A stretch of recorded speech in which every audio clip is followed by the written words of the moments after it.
Welcome to Military Images Live.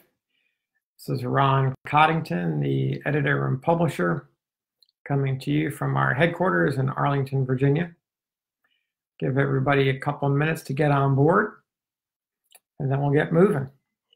Hope you all are doing well, enjoying the weather despite the rain in some parts of the country.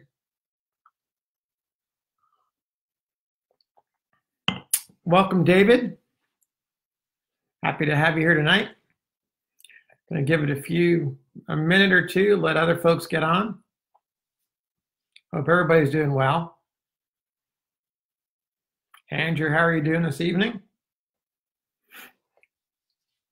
Give it about a minute or two for folks to join before we get started.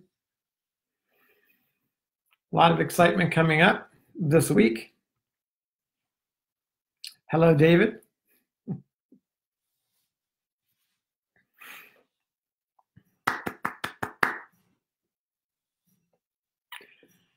Well, while folks are coming on, I want to start by saying a big thank you to the photo collecting community. You may recall last week I put out a call to action, a call for help, in fact, to help put Military Images magazine, to help put the images and stories in the magazine into the hands of some of the national military parks, historic sites, and other locations that are connected to the Civil War. A lot of this was coming off of a conversation with Kevin Camberg, who generously donated, made a generous donation to fund subscriptions for some of those parks. So those of you who tuned in last week may recall that I asked for help, reached out to all of you to find out who might be able to contribute to help sponsor subscription for some of our Civil War parks. And I have to say, I was absolutely overwhelmed. Kevin Camberg, Brian Watson, Patrick Stewart, Rich Jan, and anonymous donors all together pitched in a total of 32 subscriptions for the national history, the Civil War parks. 32. I'll give you just a partial list. Antietam, Fredericksburg, Kennesaw Mountain, Monocacy, Pea Ridge, Shiloh, Tupelo, Vicksburg, General Grant National Memorial, Lincoln Boyhood National Memorial, Fort Sumter, Fort Pulaski, Andersonville, Franklin, Fort Fisher. The list goes on and on and on. And I really want to say a very, very big thank you to all of you who made that possible. If you'd still like to make a donation and sponsor a subscription, just email me at militarieimages@gmail.com. You can put your name out there. You can do it anonymously, whatever's comfortable for you. But a huge, huge thank you to the 32 subscriptions and all of you who pitched in to help make that happen. So, I'm going to start out tonight with this image. It's a classic. Many of you recognize Johnny Clem, Sergeant Clem, the boy wonder, probably the best known young soldier, the best known boy soldier of the Civil War. His adventures while he was in uniform is definitely the stuff of legend. And there are some other boy soldiers who are also well known, but here's one that I've never heard of.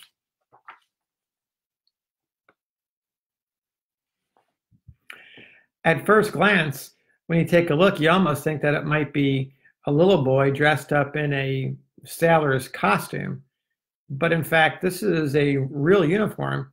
It's documented. It was actually given to him by the members of the ship that he was on, the gunboat that he was part of. His name is James Vincent Johnston, Jim, or Little Jim, Jimmy. He was all of 6.5 years old when he was on a boat that was commanded by his father, John Johnston. And that boat was in calm waters on the Mississippi River. in the vicinity of Vicksburg, and not that much was going on. So calm was the world, or that part of the world, in fact, that Commander Johnston invited his wife and little Jim to come on board and spend some time. Well, not long after they got there, a call went out that there were some Union soldiers that needed help in a community known as Waterproof, which is right along the banks of the Mississippi. The vessel responded, and an action ensued over 2 days. During that time, Commander Johnston asked his wife to lay down on the floor of the cabin so that she could avoid coming in harm's way. Little Jim would have no part of that. At one point, so the story goes, he was tied to the leg of a table to keep him from wandering outside of the cabin to investigate what was going on with the guns that were firing. Eventually, he got away and got somewhere on deck, and his mother wasn't able to go after him. So his father, Commander Johnston, eventually found him and maybe barely recognized him. He was covered with grime and covered with powder from the big guns that were firing. He, in fact, had acted as a powder boy during some of the action, and at all of 6.5 years old, he was helping to pass the ammunition to the guns. As a result, the crew gave him the honorary title of Admiral Johnston and provided him with this suit of clothes. I have no idea what his parents did. I'm assuming that they thought about punishing him, but perhaps thought better of it. Ron Field, who is a senior editor for Military Images magazine, is writing the story of Jim Johnston, and you'll see that in the next issue of the magazine. Next up, I've told you about one of the more unique photographs, Jim Johnston. Now I want to tell you about one that's currently missing in time, and I'm hoping that maybe one of you could help find it. The story goes to our current issue, and it is called Taxing the Sun. It's a story that many of you are probably familiar with the basic idea, and it revolves all around these tax stamps that appeared on photographs from about August of 1864 to August of 1866. If you search revenue stamps or Civil War revenue stamps photographs online, you'll find plenty of information about the basics around these stamps. But there's one story that I've never seen before, and kudos to author Rick Lessenring for helping to sleuth a bunch of official records, including the records of Congress and some other magazines, to tell the story behind the repeal and replacement of the revenue tax, which began really in early 1866. Keep in mind, the tax lasted from August of 1864 to August of 1866, and it was levied by the Lincoln administration to help pay for what was becoming an incredibly expensive war. The tax was placed on a number of items, including photographs, much to the chagrin of photographers. Although the photographers, in fairness, they all agreed that the idea of paying a tax was not an objection. They were happy to make a contribution. However, the way the tax was administered, the regulations around the tax made it almost impossible for them to carry out. They had to be placed on the back of the photograph after it was made. The idea of canceling the stamps created confusion. Sometimes the glue or the paste of the stamps would damage the photographs. The ink from the hand cancellation would cause problems. The list goes on and on and on. Many of the photographers were just downright confused, and probably with good notice.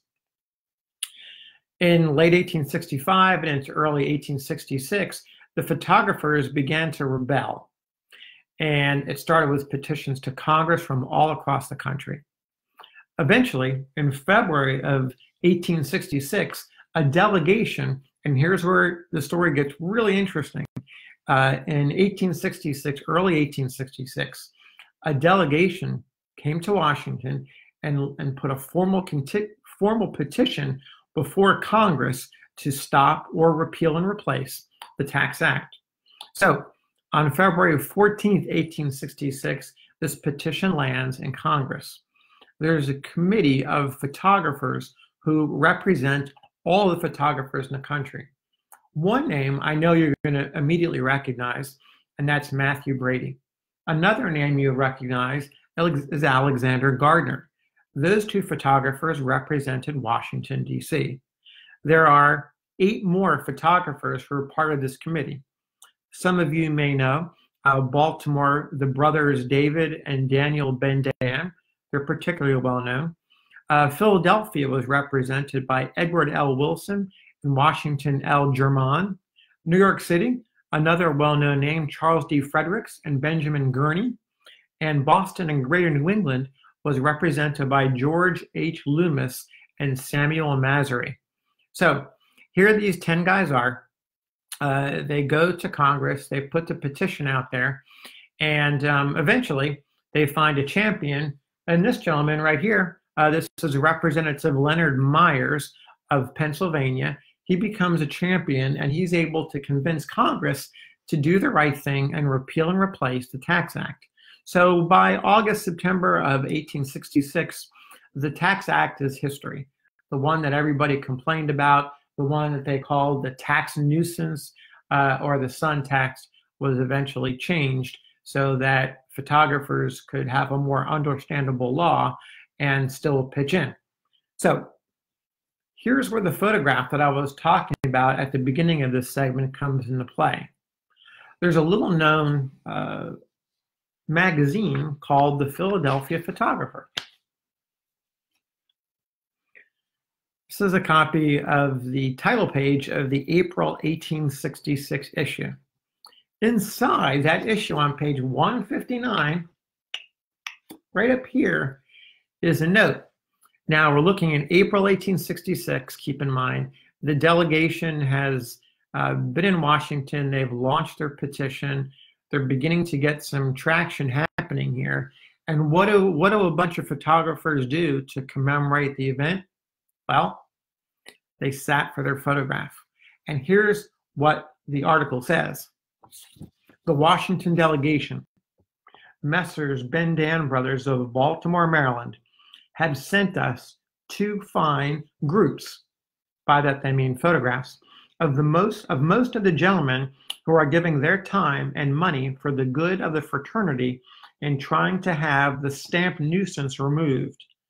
The group, i.e. the photograph, is very fine as a photograph and consists of Messrs. Ben-Dan, German, Gurney, Brady, and Fredericks. So not all of the photographers were there. We have 1, 2, 3, 4, 5, or 6, depending upon whether or not you count the Ben-Dan brothers. Though not there in person, we were in spirit and are with them in both ways in their efforts for the good of the craft. The delegation will not soon forget the kind and cordial reception given them in Baltimore by the Messrs. Ben-Dan, and we tender our sincere thanks for these pictures in addition to their kindness for us while at their elegant rooms. So, 2 images, 2 copies of portraits of 5 or 6 of the delegation that presented the petition to Congress sat for photographs that were then sent, at least they were sent to Philadelphia, and I want to believe they were sent elsewhere. I've never seen this photograph. I would love to find it. It is possibly one of the most rarest Civil War photographs, or at least in the immediate post-Civil War period. So we're looking at an image that was taken in March or April of 1866, and it features the Ben-Dan brothers and photographers German, Gurney, Matthew Brady, and Fredericks. Not all of these gentlemen are easily recognizable, but of course Matthew Brady would be. I'm sure all of you are familiar with his face. So these 2 images were last recorded to be in Philadelphia in 1866. Your job is to find them. So look around the next time you're in an antique shop and look out for a photograph of 5 or 6 men, one of them looking very much like Matthew Brady, and you may have a really neat historic artifact from one of the most unique moments of Civil War photography and taxation. So that's that story. Moving on.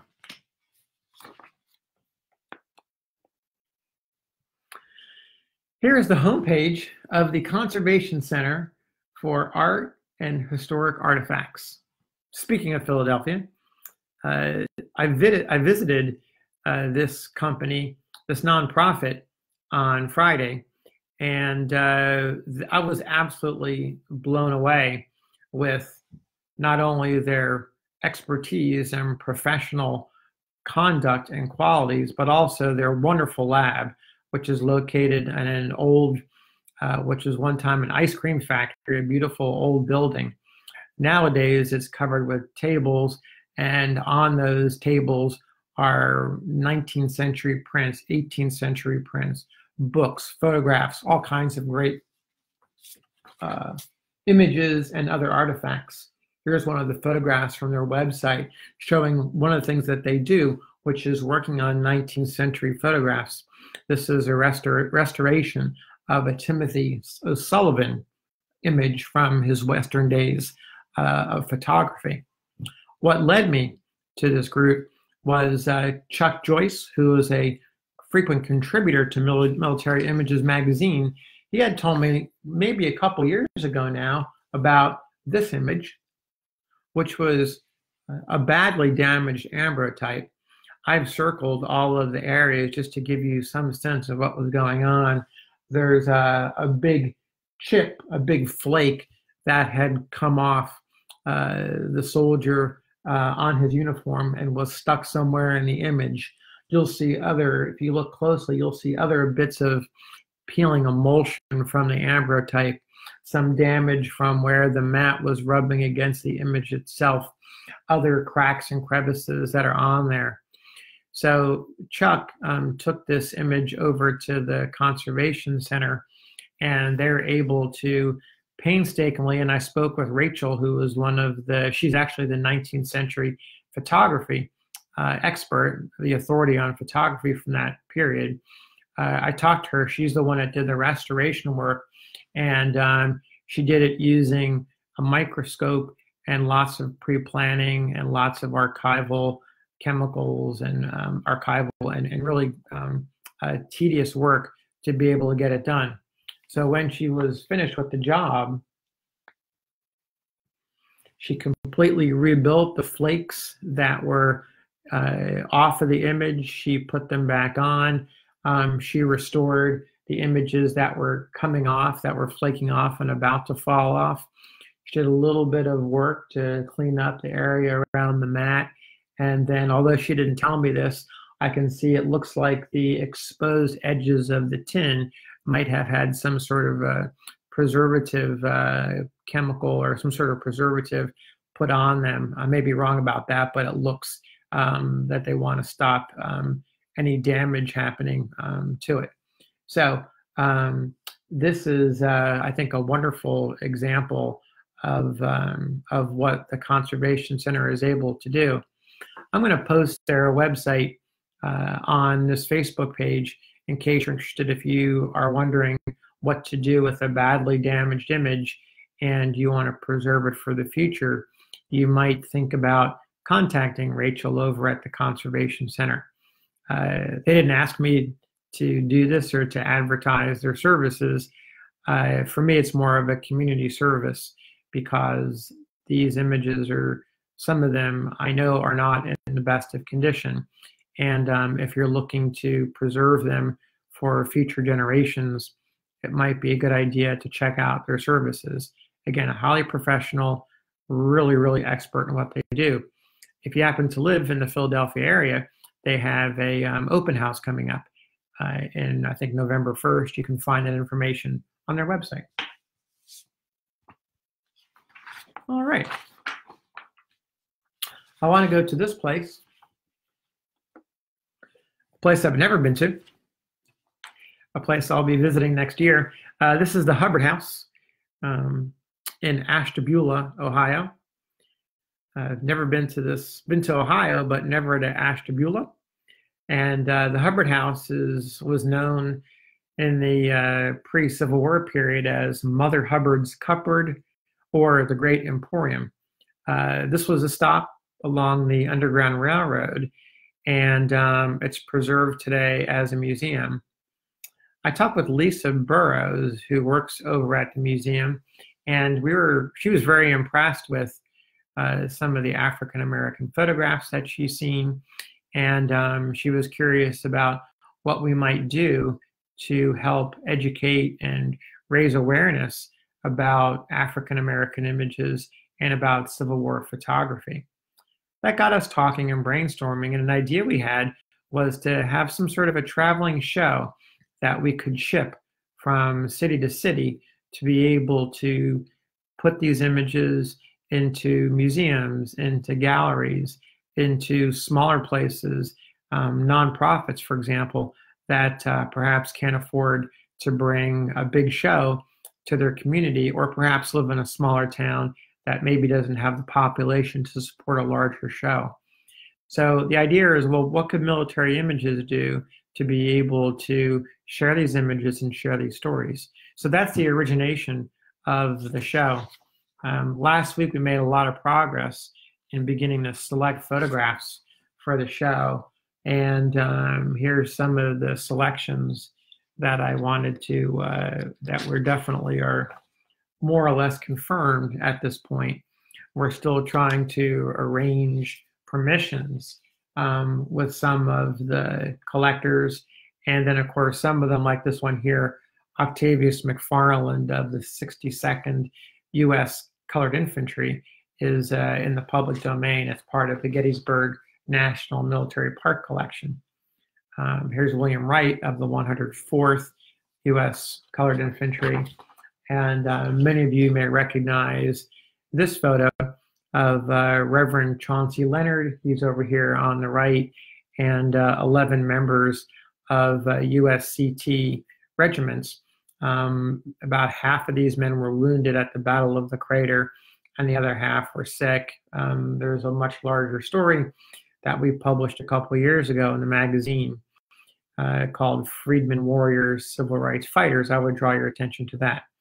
So if you live in the Ashtabula, Ohio area, I hope you'll attend, which is going to be the inaugural opening of this traveling exhibit.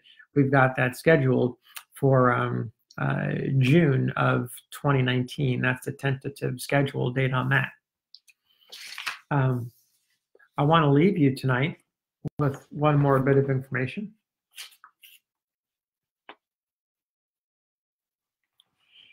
If you live in the Chicago area, or you're planning to head out that way this weekend, you'll be in luck if you're looking for a Civil War show. There's one at the DuPage County Fairgrounds, better known to many of us as the Wheaton Show. It happens twice a year, April and September. I'm going to this show. It's going to be held this Saturday. It's a one-day show. Dealer setup day is on Friday. I know that I have appointments with several collectors. Some of you may be watching this evening to scan your images and to meet you, to be able to get some of your story ideas. So if you're in the greater Chicago area this weekend, please stop by the DuPage County Fairgrounds and attend the Wheaton Show. I'd love to see you, to say hello. Again, if you got some great Civil War images that you'd like to consider for publication in the magazine, bring them with you. We'll scan them free of charge and try to get some of them into future issues of Military Images. So with that, I'm going to sign off. I wish you all a great evening, and I hope to see some of you in Chicago this weekend. Bye now.